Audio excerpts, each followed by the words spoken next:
اس کا مذاق اڑاتے ہیں، اس کی تضحیک کرتے ہیں، اور تضحیک کرنے والوں میں صرف وہی شامل نہیں تھے۔ لوکا ہمیں 36ویں آیت میں بتاتے ہیں، سپاہیوں نے بھی پاس آ کر اور سرکہ پیش کر کے اس پر ٹھٹھا مارا اور کہا کہ اگر تو یہودیوں کا بادشاہ ہے تو اپنے آپ کو بچا۔ وہ سپاہی جو لا علم ہیں کہ یسوع مسیح کون ہے، وہ کس ذات اقدس کا مالک ہے، وہ بھی اب ٹھٹھا کرنے والوں میں شامل ہو گئے ہیں۔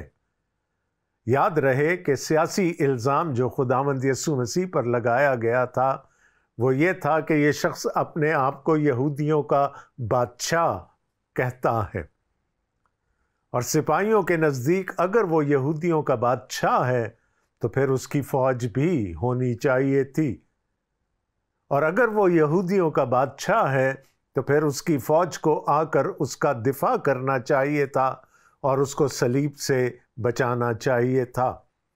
سو وہ بھی ٹھٹھا کرنے والوں میں شامل ہو گئے اور اس کو یہ کہہ رہے ہیں کہ اگر تو یہودیوں کا بادشاہ ہے تو پھر اپنے تئیں بچا۔ اور 38ویں آیت میں لکھا ہے، اور ایک نوشتہ بھی اس کے اوپر لگایا گیا تھا کہ یہ یہودیوں کا بادشاہ ہے۔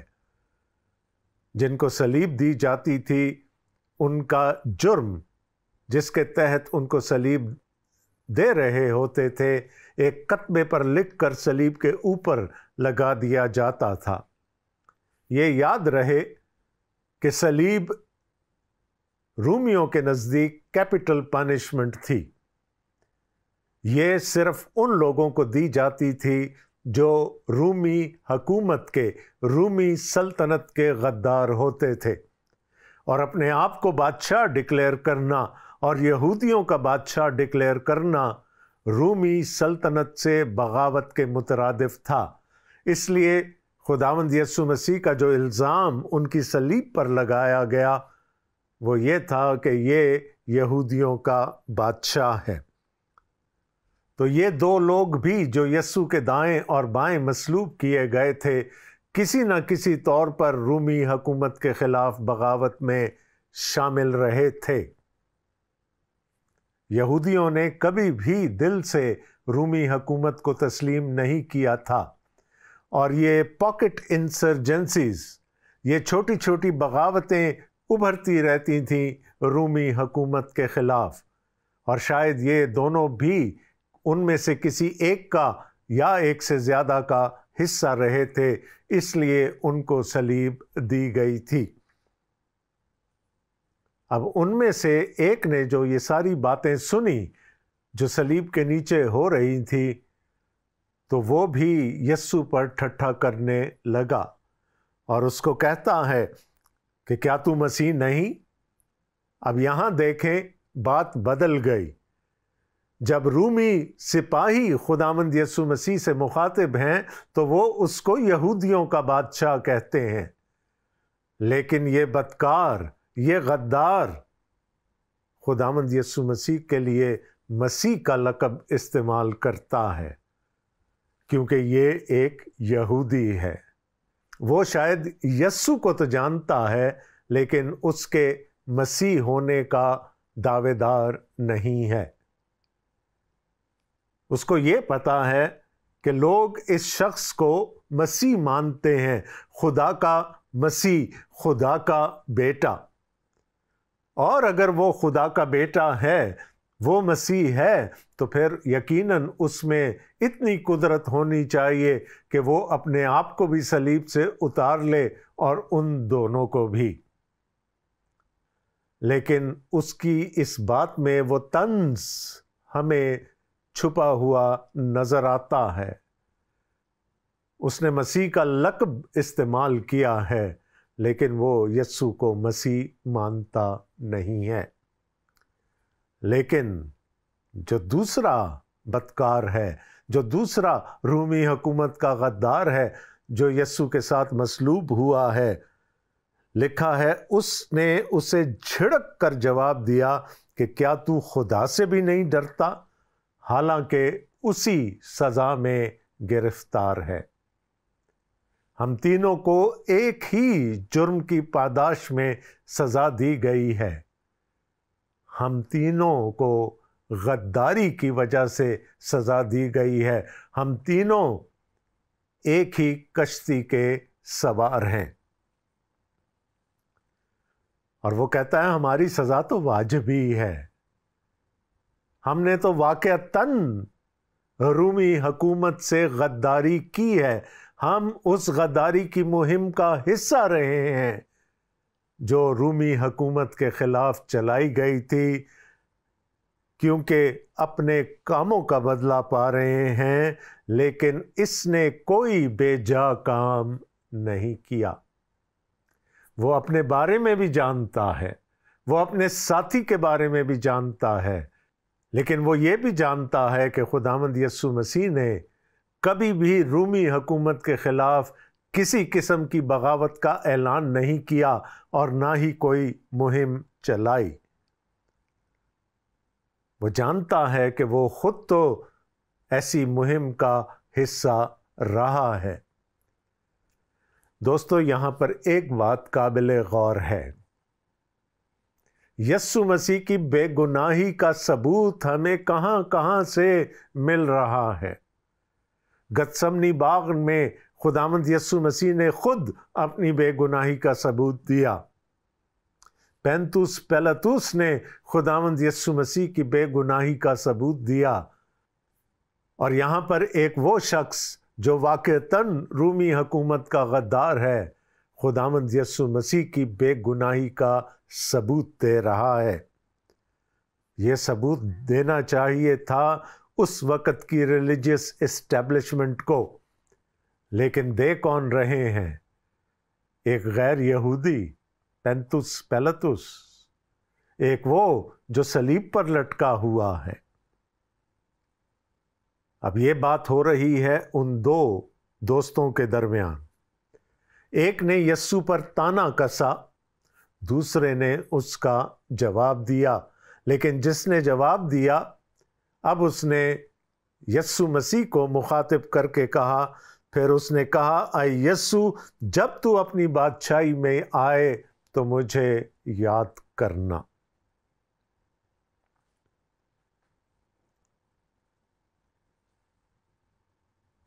اب دیکھیں کتنی خوبصورت بات ہے۔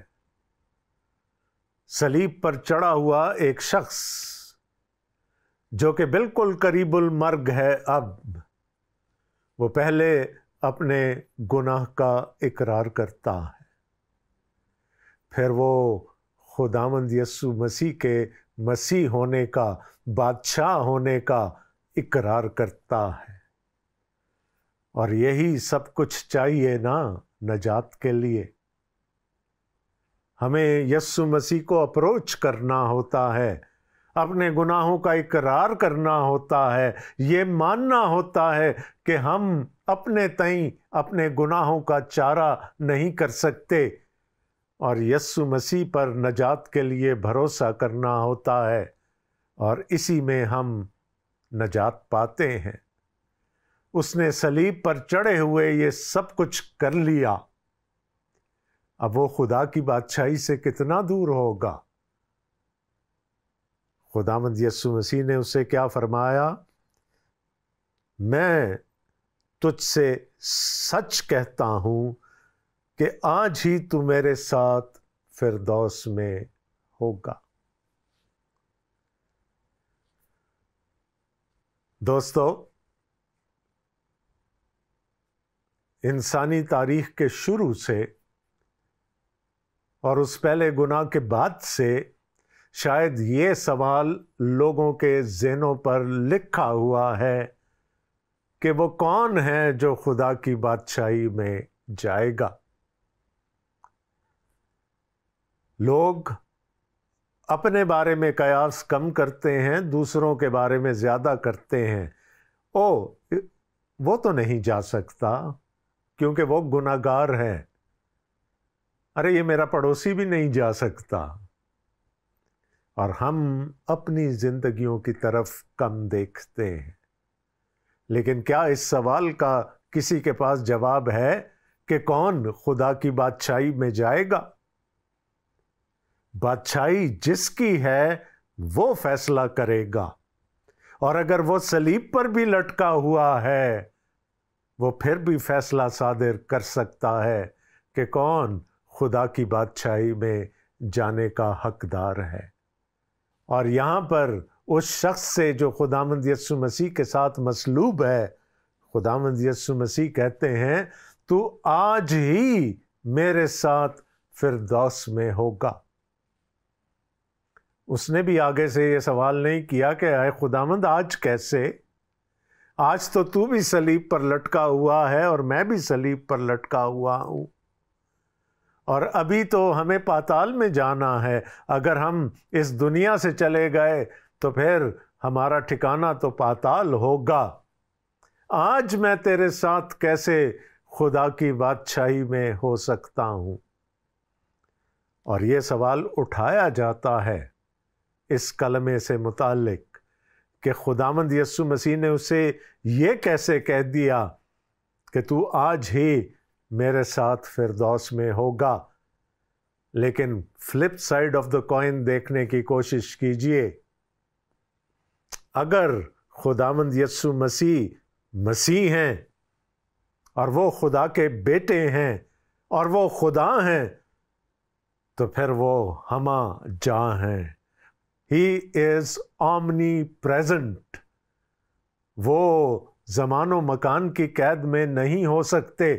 ہاں، انسانی جسم میں تو وہ اس وقت صلیب پر ہیں، لیکن اپنی الوہیت میں وہ ہر جگہ ہیں۔ وہ اسی وقت فردوس میں بھی موجود ہیں، اور اس لیے وہ اتنے وثوق کے ساتھ کہتے ہیں کہ تو آج ہی میرے ساتھ فردوس میں ہوگا۔ تو ایک مرتا ہوا مسیح، قریب المرگ مسیح، اس بات کا اعلان کر رہا ہے کہ وہ صرف انسان ہی نہیں ہے، وہ خدا بھی ہے، اس میں الوہیت بھی ہے، اور وہ ہر جگہ موجود ہے، چاہے وہ فردوس ہی کیوں نہ ہو۔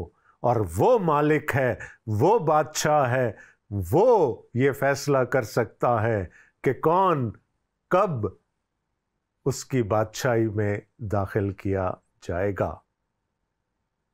یہ وہ دوسرا کلمہ تھا جو صلیب سے خداوند یسوع مسیح نے صادر فرمایا، اور اس کو کلمہ نجات کہا جاتا ہے۔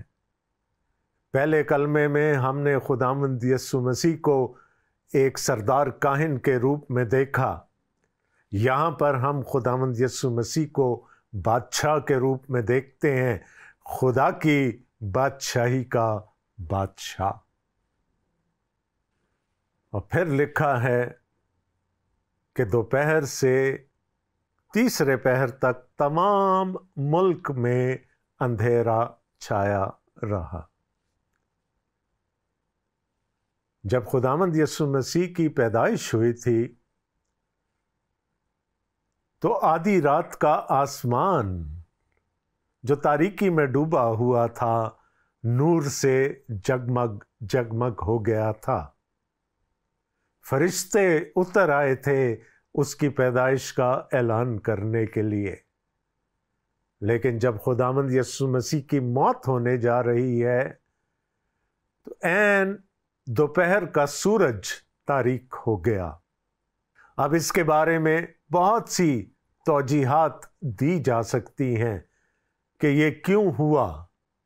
اندھیرے کو اکثر کلام مقدس میں بدی کی علامت کے طور پر پیش کیا گیا ہے۔ اندھیرے کو خدا سے دوری کی علامت کے طور پر پیش کیا گیا ہے، لیکن یاد رکھیے گا کہ ایک اندھیرا وہ ہے جو کہ خدا کی موجودگی کا اعلان کرتا ہے۔ تھوڑی دیر کے لیے پرانے عہد نامہ میں چلتے ہیں۔ بنی اسرائیل مصر میں ہیں، خدا ان کو مصر سے نکالنے والا ہے۔ خدا 8 آفتیں مصر پر بھیج چکا ہے، لیکن اس کے بعد جب نویں آفت آتی ہے تو پورے ملک پر اندھیرا چھا جاتا ہے۔ اور وہ اندھیرا ایسا تھا کہ جس کو فیل کیا جا سکتا تھا کہ لوگ ہلنے جلنے سے قاصر ہو گئے، اس قدر گہرا اندھیرا تھا۔ اور وہ اندھیرا کیوں تھا؟ کہ خدا عدالت کرنے کے لیے اترا تھا، مصریوں کی عدالت کرنے کے لیے وہ خود وہاں پر موجود تھا، وہ مصر کے پہلوٹوں کو مارنے آیا تھا۔ تو جب جب خدا عدالت کرنے کے لیے اترتا ہے تو اندھیرا چھا جاتا ہے۔ یوئیل نبی کا صحیفہ اور اس کا 2 باب ہمیں بتاتا ہے جب خداوند کا روز عظیم آئے گا، اور اس روز عظیم سے مراد ہے کہ جب وہ اس دنیا کی عدالت کرے گا، آخری عدالت کرے گا، تو لکھا ہے سورج تاریک ہو جائے گا، چاند اپنی روشنی دینا بند کر دے گا۔ کیوں؟ اس لیے کہ خدا اس دنیا کی عدالت کرنے کے لیے اترے گا۔ تو جب جب خدا عدالت کرنے کے لیے اترتا ہے، اندھیرا چھا جاتا ہے۔ خدا صلیب پر لٹکے ہوئے اپنے بیٹے سے دور نہیں تھا۔ خدا کوہ کلوری پر موجود تھا، اور یہ اندھیرا اسی بات کی نشاندہی کرتا ہے۔ خدا عدالت کرنے کے لیے اترا تھا، اپنے بیٹے کی نہیں۔ وہ جو دنیا کا گناہ اس پر لادا گیا تھا، اس کی عدالت کرنے کے لیے خدا اترا تھا۔ اور اگر اس دن خدا نہ اترتا کوہ کلوری پر اور اس گناہ کی عدالت نہ ہو گئی ہوتی، تو آج میں اور آپ کبھی بھی نجات کی خوشی نہ منا سکتے۔ اندھیرا چھا گیا، باپ اتر آیا، عدالت کرنے کے لیے اتر آیا، اور اس نے اس گناہ کی عدالت کی، اس جہاں کے گناہ کی عدالت کی جس کے بارے میں یوحنا بپتسمہ دینے والے کی گواہی تھی، دیکھو خدا کا برہ جو جہاں کا گناہ اٹھا لے جاتا ہے۔ اس دن خدا نے صلیب پر میرے اور آپ کے گناہوں کی عدالت کر دی، اور اس لیے آج ہم کہتے ہیں کہ ہم اسی صلیب کی وجہ سے نجات پا چکے ہیں۔ اور ایک اور کام ہوا، اندھیرا تو چھایا رہا، لکھا، اور سورج کی روشنی اور مقدس کا پردہ بیچ سے پھٹ گیا۔ یہ وہ دوسرا ثبوت ہے کہ خدا کوہ کلوری پر خود موجود تھا۔ آپ کو یاد ہوگا پرانے عہد نامہ میں خدا نے موسیٰ سے ایک بڑی عجیب فرمائش کی تھی کہ میں اپنے لوگوں کے درمیان رہنا چاہتا ہوں، میری حضوری، میری سکینہ، جس کو ہم شکائنہ کہتے ہیں، اردو اور عربی میں سکینہ کہلائے گی، میرے لوگوں کے درمیان رہے گی۔ اب یہ بڑی عجیب سی فرمائش تھی، کیونکہ کیسے ایک پاک خدا ناپاک لوگوں کے درمیان رہ سکتا تھا؟ تو خدا نے کہا کہ پھر نقشہ میں دوں گا، وہ مقدس کیسے بنایا جائے گا وہ میں بتاؤں گا، اور میں رضاکارانہ طور پر اپنے آپ کو ایک چھوٹے سے کمرے میں بند کر لوں گا، جہاں کوئی نہیں آ سکے گا سوائے سال میں ایک دفعہ سردار کاہن کے۔ اور اگر آپ ہیکل کے آرکیٹیکچر سے واقف ہیں، خیمہ اجتماع کے آرکیٹیکچر سے واقف ہیں، تو اس کا مرکزی مقام ایک کمرہ تھا، اور اس کمرے کو بھی ایک دبیز پردے کے ساتھ 2 حصوں میں تقسیم کیا گیا تھا۔ پردے کے پیچھے پاک ترین مکان تھا جہاں پر عہد کا صندوق اور اس عہد کے صندوق پر خدا کی کفارہ گاہ مرسی سیٹ تھی، جہاں پر خدا اپنے لوگوں کے درمیان رہتا تھا۔ خدا نے کہا ایک تو میں اپنے آپ کو اس کمرے میں بند کر دوں گا رضاکارانہ طور پر، اور دوسرا اگر کسی کو مجھ تک رسائی حاصل کرنی ہوگی وہ پہلے باہر اپنے گناہوں کی قربانی دے گا۔ لیکن یہاں ہم کیا دیکھ رہے ہیں کہ ہیکل کا پردہ بیچ سے ہٹ گیا، وہ پردہ جو پاک ترین مقام کو اور پاک مقام کو آپس میں جدا کرتا تھا وہ بیچ میں سے ہٹ گیا، کیونکہ اب خدا کو کلوری پر ہونا تھا، اس کو عدالت کرنی تھی، اور اس عدالت کی وجہ سے پھر عام انسانوں کی رسائی بھی خدا تک ممکن ہو سکتی تھی۔ وہ خدا جو قادر مطلق ہے، وہ خدا جو ہمہ جا ہے، وہ خدا جو علیم کل ہے، اپنی اس ہولی آف ہولیز سے، اس پاک ترین مکان سے نکل آیا تاکہ وہ اپنے بیٹے کے ساتھ کوہ کلوری پر ہو سکے، لیکن اس کے لیے تاریکی کا ہونا بہت ضروری تھا، اور لکھا ہے کہ پورے ملک پر دوپہر سے سپہر تک اندھیرا چھایا رہا۔ باتیں تو اور بھی بہت سی ہیں اور دل بھی چاہ رہا ہے کہ آگے چلا جائے، لیکن وقت ختم ہو گیا۔ تو پھر ملتے ہیں اگلے پروگرام میں، تب تک کے لیے خداوند آپ سب کو بڑی برکت دے اور اپنے حفظ و امان میں رکھے۔ اپنے میزبان ڈاکٹر آصف جان کو پروگرام نور حیات سے اجازت دیجیے گا۔ خدا حافظ۔